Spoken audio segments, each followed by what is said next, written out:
একজন আলেমের সম্মান কেমন? সরওয়ার বলেন হাবিবি কিবরিয়া মুহাম্মাদুর রাসূলুল্লাহ সাল্লাল্লাহু আলাইহি ওয়াসাল্লাম বলেন ফাদলুল আলিমি আলাল আবিদি কাফারনি আলা আদনাকুম। আল্লাহর রাসূল বলেন সাহাবীরা তোমাদের মধ্যে আমি যেমন সাধারণ মানুষের ভিতরে একজন আলেম তেমন। আলেমের শাহাদা, কারণ আলেম জানে আল্লাহর ঠিকানা কোন পথে, আলেম জানে কোন কাজে আল্লাহ রাজি। এ কারণে ফাসআলু আহলা যিকরি ইন কুনতুম লা তা'লামুনা বিল বায়িনাতি ওয়াজ জুবুর। তুমি জানো না তো মৌলভীর কাছে জিগাও কোনটা হালাল কোনটা হারাম। তুমি রবের ঠিকানা জানো না, অকুলির রহমান ফাসআল বিহি খাবীরা। আল্লাহ পাক পর্যন্ত পৌঁছার ঠিকানা যে জানে তার কাছে তুমি জিজ্ঞাসা করো। তুমি আলেম থেকে উপকৃত হও, আলেম থেকে দূরে যাও না, আলেমের কাছে যাও। যত কাছে যাইবা তত উপকৃত হইবা। চাঁদ যেমন সূর্য দিয়ে উপকৃত, নূরুল কমার মুস্তাফিদুম মিন নূরিশ শামস, এরকম আহলুল ঈমান মুস্তাফিদুম মিন আহলিল কুরআন। যারা সাধারণ মুমিন তারা আলেমদের কাছ থেকে উপকৃত হতে থাকে, কাছে গেলে আলো পাইতে থাকি। যত কাছে যাবে তত আলো পাবে, তত আল্লাহ পাকের পেয়ারা হওয়ার আমলগুলো তার যত হবে। আল্লাহ পাকের ঠিকানা, আল্লাহ পাকের কাছে পৌঁছার মেয়াদ তার কাছে সুস্পষ্ট হবে। এই যে দায়াবাদ, এটা উলামা হযরতরা করবেন। এই কারণেই আলেমরা আপনাদের সামনে দাঁড়িয়ে দাঁড়িয়ে কথা কয়, এই কারণেই আলেমরা ওয়াজ করে। আর সাধারণ যাদের আলো দরকার তারা আলেমদেরই ওয়াজ শোনে। যতই কোরআন হাদিস মুখস্থ করে এমপি সাহেব, মন্ত্রী সাহেব, এসপি সাহেব, ওসি সাহেব, ডিসি সাহেব ওয়াজে বলে পাবলিক উঠে হাতা দেয়, এটা ভেবে ভালো লাগে না। হেরা দাবি করতে চায় আমরা এত বড় শিক্ষিত, আমরাও তো কোরআন হাদিসই কই, আমাদের কথা শোনে না কেন? আমার হকের কথা শোনে কে? হ্যাঁ, কেন আপনাদের কথা শোনে? কেন আলেমদের কথা তারা শোনে? এটাও ছাত্র দাহ, এটা শুধু চালাইতেই থাকবে, কোন সমাধান জীবনে পাবেন না। কারণ এই ফায়দা আলেম সমাজ থেকে পাবলিক পাবে, এটাই আল্লাহ পাকের উঠাইছে এবং তারাই আলো বিতরণ করতে থাকবে। এখানে শুধুই মাত্র দুনিয়াতেই তাদের সম্মান না, আখিরাতেও আল্লাহ তাআলা আলাদা সম্মান দান করবেন, আখিরাতেও তাদের সম্মান আলাদা। এ কারণেই তো দুনিয়াতে একজন আলেমকে দেখলে রাসূল দেখার সওয়াব পাওয়া যায়, আলেমের সাথে মুসাফা করলে নবীর সাথে মুসাফা করার সওয়াব পাওয়া যায়, আলেমের সামনে বসে থাকলে নবীর সামনে বসে থাকার ফায়দা পাওয়া যায়। আল্লাহু আকবার।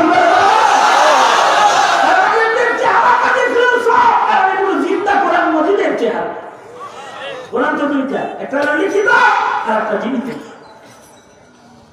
আর জীবিত কোরআনের চেহারাকে সাহাবীরাই লিখিত কোরআনের সাথে তুলনা করছেন।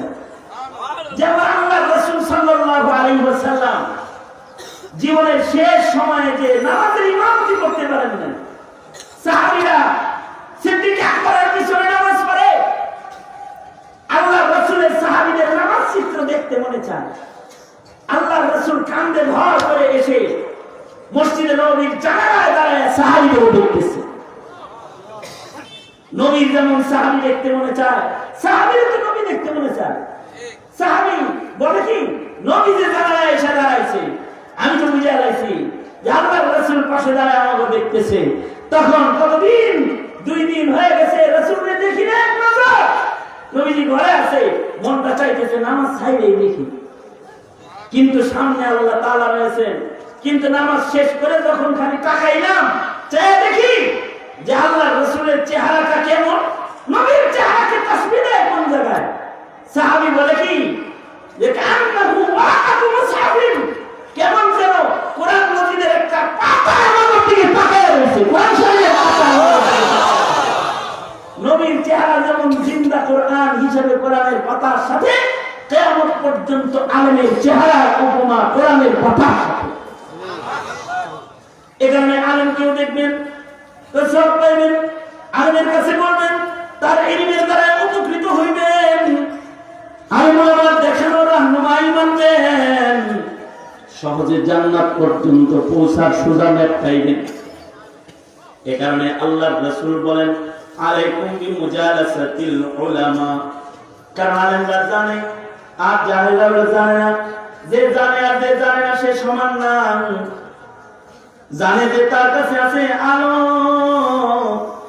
আলেমের কাছে ইলমের আলো আছে, তার দ্বারা জান্নাতের পথ দেখা যায়। আর জাহেলের কাছে ইলমের আলো নাই, সঙ্গত কারণে সে হালাল হারাম এক জায়গায় করে ফেলায়, জায়েজ না জায়েজ পেছপুছ লাগায় ফেলায়। শিক্ষিত তো বড় ডিগ্রি দিয়ে নাম করাইছি, কিন্তু জাহালাতের কারণে হালাল কি বলেছে হারাম, হারাম কে বলেছে হালাল। এই জিনিস উলামায়ে কেরামেরই ওয়ারাসাত, আর এই ওয়ারাসাতের কারণে এই যে সিনাইলি মালিমদের এই সম্মানই তাদের দেহের শুধু দুনিয়ায় দাম তা না, আখিরাতেও তাদের দাম। হাসরের মাঠে আল্লাহ তাআলা আলেমদের নাম ধরে ধরে ডাইকে ডাইকে আলাদা চেয়ার দিবে, আলাদা দাঁড় করাবে।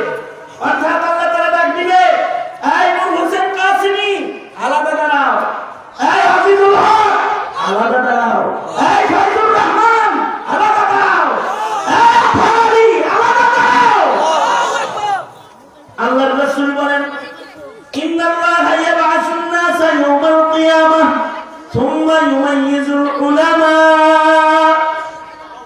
মানুষ যখন আল্লাহ আদালতে দাঁড়াবে, আল্লাহ তাআলা আলেমদেরকে চুইনা চুইনা আলাদা করবে, ডাকে ডাকে আল্লাহ তাআলা আলাদা দাঁড় করাবে। অর্থাৎ আল্লাহ তাআলা ডেকে বলবে, এই জুনায়েদ দরনগরী আলাদা দাঁড়াও, এই হারিসুল্লাহ সাহাবী আলাদা দাঁড়াও, এই মাহবুবুল্লাহ সাহেব আলাদা দাঁড়াও, এই আব্দুর রহমান হাফিজি আলাদা দাঁড়াও, এই আব্দুল হক সাহেব আলাদা দাঁড়াও। এবং ডাকে ডাকে আলাদা করবেন। আলাদা করে ঘোষণাটা কি দিবেন আল্লাহ তাআলা? আলাদা করে বলবেন, এই তোদের মুখটাকে আমি ইলমের নূর সংরক্ষণের সিন্ধুক হিসাবে দুনিয়ায় ব্যবহার করছিলাম। ইন্নী লাম আযা ইলমি ফীকুম লিউআযিবাকুম। তোদেরকে ইলমের সিন্ধুক বানাইছিলাম, ইলমের সিন্ধুককে জাহান্নামে ভরায় শাস্তি দেবে না। যার শুধুই মাত্র তোরা যে ইলমে দ্বীনের সিন্ধু, এই সম্মানে তোদের জীবনের ছোটখাটো ভুলগুলা মাফ করে দিলাম।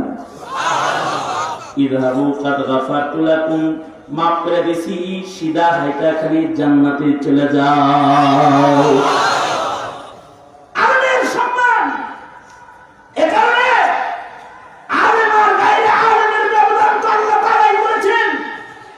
কিন্তু আনন্দের বিষয় যেটা আপনাদের জন্য সেটা হলোই এই সম্মানী কাফেররা নিজেদের সম্মান তো আল্লাহ না, তারা নিজেদের সব কিছু লুকায় দিয়া জনগণের জন্য নিজেকে বিলীন করে দেয়।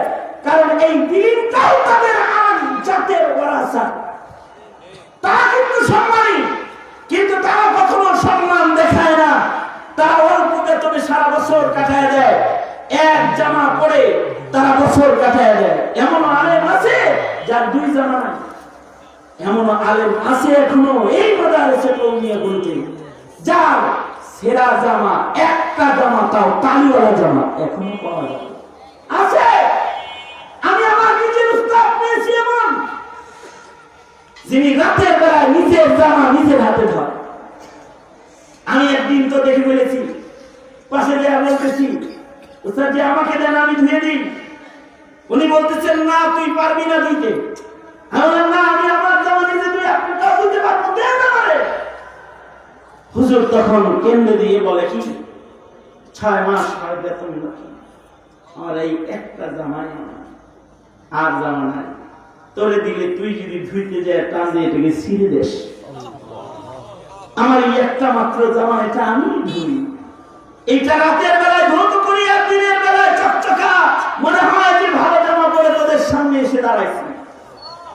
আমার তো দ্বিতীয় আর একটা জামা নাই, তাই আমার জামা আমি ধুইলে বাবা, তোর ধোয়ার দরকার নেই।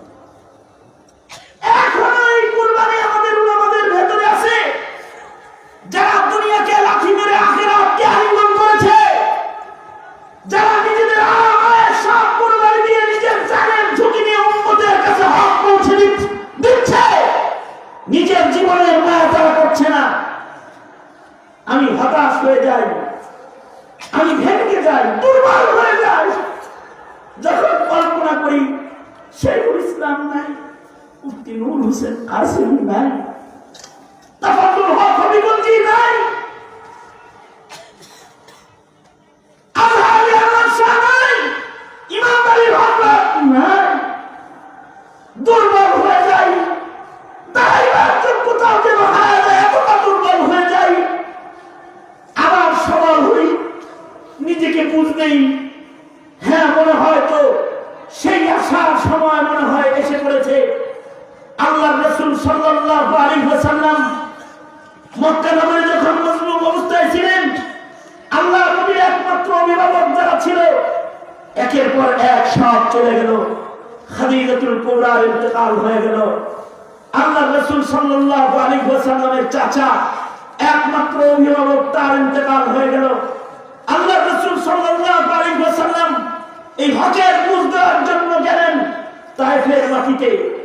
কত অত্যাচারী না আল্লাহ রাসূলকে ওরা করলো, এমন ভাবে অত্যাচার করলো, সিরাতের কিতাব খুললে একটা কালিমা পড়লে এক ফোঁটা করে চোখের পানি গড়ায় পড়ে যায়। যখন নবীজির সেই ভয়ঙ্কর তায়েফের চিত্র কোন সিরাতের কিতাব থেকে পড়া যায়, তখন হৃদয় তছনছ হয়ে যায়। আলী কিবরিয়া বুঝতে জন্য গিয়েছিলেন, বলতে গিয়েছিলেন মূর্তি পূজা করো না, বলতে গিয়েছিলেন এক আল্লাহ দাসত্ব গোলামি তোমরা করো। ইয়া আইয়ুহান নাস কুলু লা ইলাহা ইল্লাল্লাহু তুফলিহুন। এই হকের বাণী যখন উচ্চারণ করতে আল্লাহর রাসূল গিয়েছিলেন, আল্লাহর রাসূলকে ভয়ঙ্কর আকারে চতুর্দিক থেকে শিলা বৃষ্টির মতো ধারালো পাথর নিক্ষেপ করা হয়েছিল। সিরাতের কিতাব লেখি এমন এমন ধারালো ধারালো পাথর এত জোরে জোরে আল্লাহর রাসূলের দেহ মোবারকের উপরে মারছে যে আল্লাহর রাসূলের গায়ের চামড়া ভেদ করে করে পাথরগুলো রাসূলের গায়ে পৌঁছে গেছে। হযরত যায়েদ বলেন এই পাথরগুলো যেখান থেকে সরাই ওখান থেকে রক্তের স্রোত বাইরে হয়। এত রক্ত আল্লাহর নবী ঝরেছে যে আল্লাহর রাসূল সাল্লাল্লাহু আলাইহি ওয়াসাল্লাম বেহুশ হয়ে জমিনে পড়ে গেছে। জালেম কাকে কয়?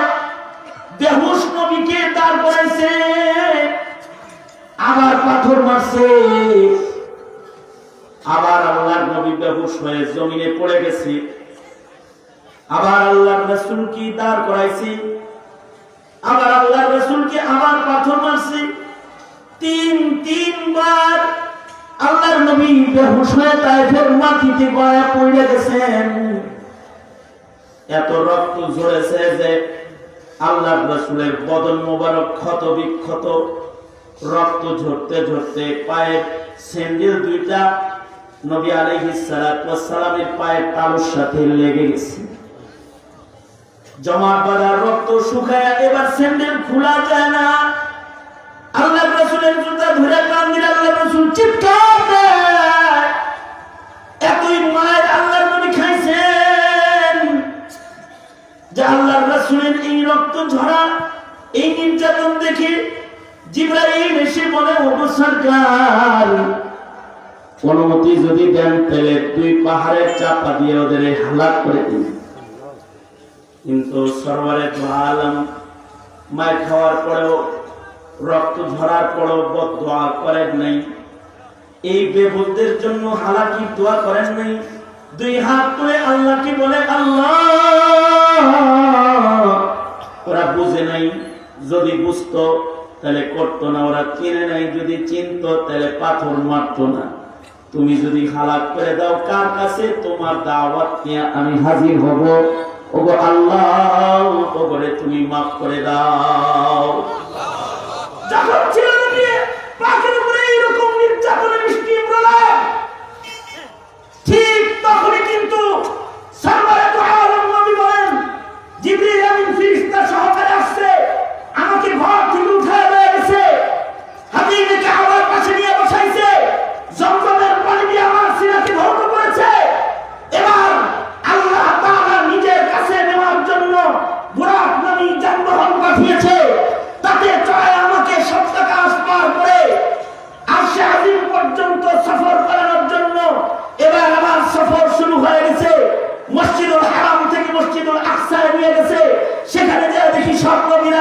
আছে, ইমামতের জিম্মাদারি আমাকে দেওয়া হয়েছে। সাইয়্যিদুল আম্বিয়াকে ইমামুল আম্বিয়ার মসনদে দাঁড় দেওয়া হয়েছে। মজলুম পয়গম্বরের উপরে এমন সন্তুষ্টি আল্লাহ পাকের নেমে এসেছে, সাত আকাশের দরজাগুলো খুলে গেছে।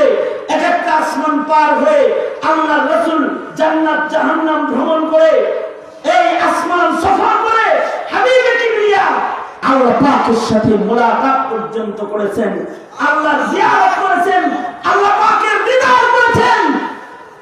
আমার তো ভয় হয় যখন তাকাই এই দিকে যে মুরব্বীরা একের পর এক চলে যাচ্ছে, রক্ত একের পর এক ঝরতেছে, মজলুম মুসলমানেরা একের পর এক জামাত বন্দী জিন্দান খানায় বন্দী হতেছে। কিন্তু আমার তখন আশার সঞ্চার হয় যে আল্লাহর রাসূলের ওই সময় যখন আল্লাহর রাসূল অভিভাবক হারিয়ে ফেলেছিলেন, যখন তায়েফের নির্যাতনে রাসূলের রক্তের বন্যা বয়েছিল, তখন কিন্তু বুড়া কোষে আল্লাহর রাসূলকে আরশে আজিম পর্যন্ত সফর করাইছিল। আমিও আশার সঞ্চার হয় তখন যখন দেখি আমার মুরব্বীরা একের পর এক চলে যাচ্ছে, মুসলমানদের রক্তে রঞ্জিত হচ্ছে, মুসলমানদের মাটি, মুসলমানের বাপ স্বাধীনতা হরণ হচ্ছে, মুসলমানরা নির্যাতিত হচ্ছে। আশার বাণী পাই তখন যখন তায়েফের দিকে তাকাই, নবীর মিরাজের দিকে তাকাই, আমি বিশ্বাস করি ইন্না মা'আল উসরি ইউসরা। মেঘ দেখে কেউ করিস নে ভয়, আরামে তার সূর্য হাসে, সেদিন আসবেই ভয়ের আরেকটা দিগন্তের সূর্য উদিত হবেই, যে সূর্যের নিচে কালিমার পতাকা পতাকা করে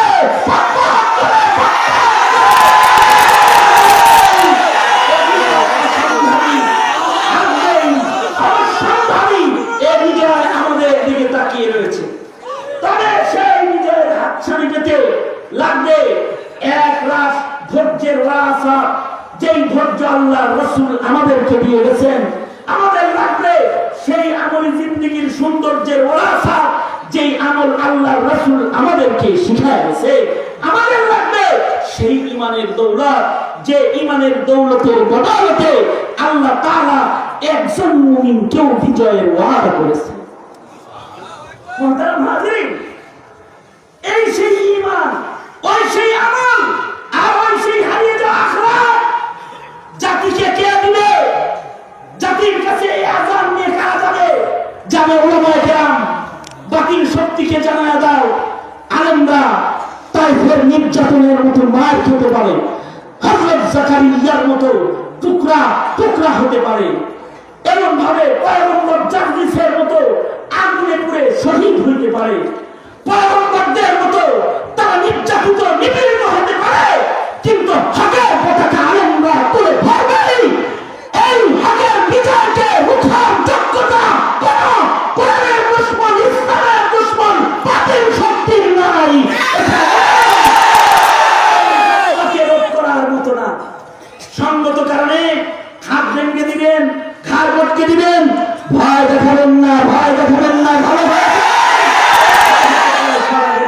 উলামায়ে কেরাম জাতির রাহবার, উলামায়ে কেরাম জাতিকে দিক নির্দেশনা প্রদান করে। উলামায়ে কেরাম জাতির বন্ধু, উলামায়ে কেরাম কারো দুশমন নয়। এই উলামায়ে কেরাম কোন পুলিশের দুশমন নয়, উলামায়ে কেরাম কোন নেতার দুশমন নয়। উলামায়ে কেরাম জাতির রাহবার, জাতির দোস্ত। উলামায়ে কেরাম প্রশাসনের দোস্ত, জনতার দোস্ত। মায়ের খেয়েও শেষ রাত্রিতে তাদের জন্য চোখের পানি ফেলা দরদিয়ার জামাত হলো উলামায়ে কেরাম। সঙ্গত কারণে আলেমদের সাথে থাকবেন, আলেমদের কথা শুনবেন, তাদের কাছ থেকেই রাহনুমাই নিবেন, কারণ নবী আর আসবেন। তাই আলেমদের সাথে থাকবেন তো, আলেমদের কথা শুনবেন তো, আলেমদের থেকে সঠিক দিক নির্দেশনা নিয়ে কদম কদম চলবেন তো ইনশাআল্লাহ। সবাইকে কবুল আর মঞ্জুর করেন। সংক্ষিপ্ত একটি সবাব আপনাদেরকে শুনিয়ে আমি আমার এখনকার মতন আজকের আলোচনা এখানেই শেষ করতে চাচ্ছি। जो कुछ हुआ या रब तेरे करम से हुआ, जो कुछ होगा तेरे करम से ही होगा। हयात बाकी तो मुलाकात बाकी, মুলাকাত বাকি তো নসিহত বাকি।